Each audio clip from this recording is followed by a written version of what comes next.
I believe Brother Yusuf was a Catholic before. I would like to ask him the simple question.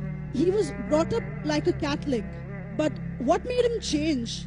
Doesn't he believe that the Messiah is true? Or did he ever feel that the Catholic religion, has not brought up any Messiah and the Bible is false? I would like to just know what that means, because he said he was a Catholic before and now he has become a Muslim. What made you change? What was that storyline before? Doesn't he believe that there is a Messiah, or the Messiah had come, saved us, died on the cross? Thank you very much for a good question.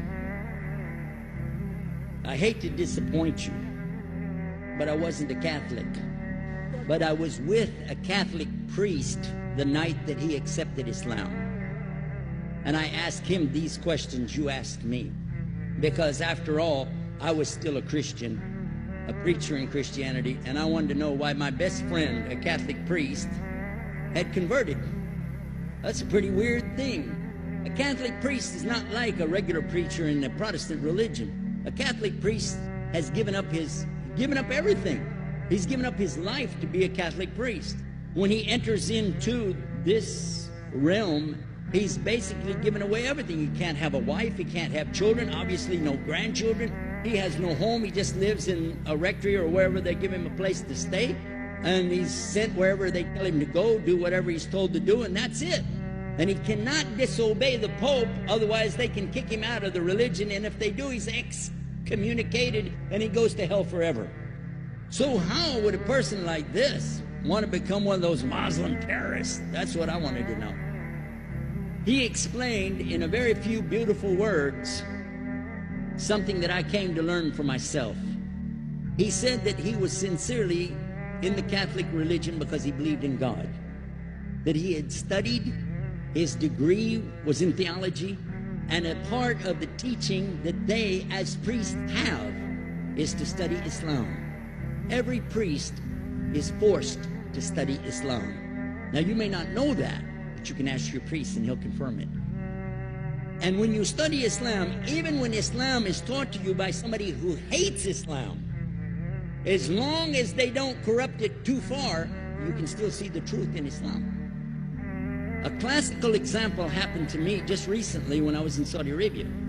A friend of mine, very old copy of one of the first Qurans ever translated to English by George Sale.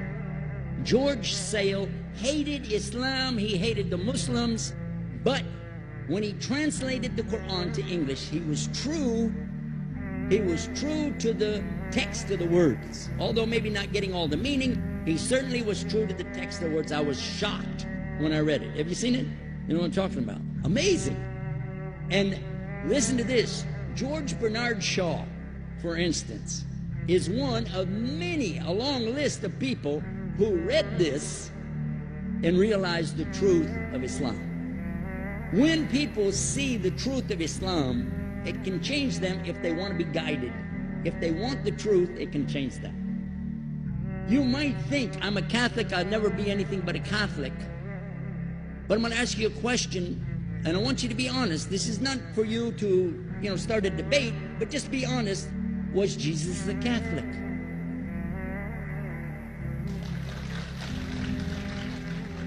And it's not open to debate, so there's no point in opening that up, because you know and I know he wasn't.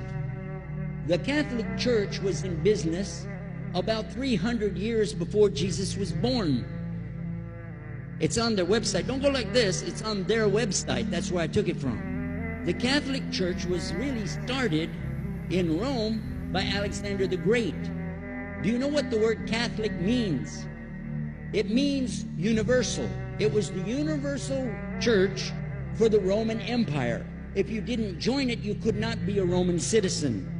And it was opposed to the teachings of Judaism and opposed to the teachings of the early Christians for more than 200 and some years.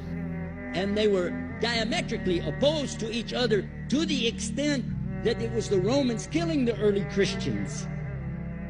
Now, if you understand that and you go to their website and read, they didn't even take over Christianity until the year 325 AD. And when they did, they changed a lot of things. Again, referring to their own website. But if you want to check it in Britannica or Americana or grow your encyclopedias, go ahead and read about the Catholic Church. When in August of 325 AD at the Nicaea Council, they took over, first thing they said was, let's change the date of the birth of Jesus to be the same date as that of Mithras, which was the god, one of the gods worshipped there, and also the sun god's birthday was the same day, December the 25th, believing it to be the shortest day of the year. And Constantine was a sun worshiper of Sol Invictus. Go to the website, read it for yourself.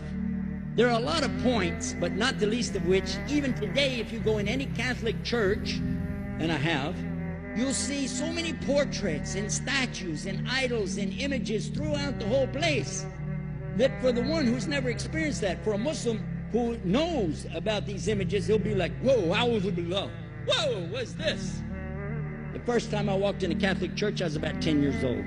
I was shocked.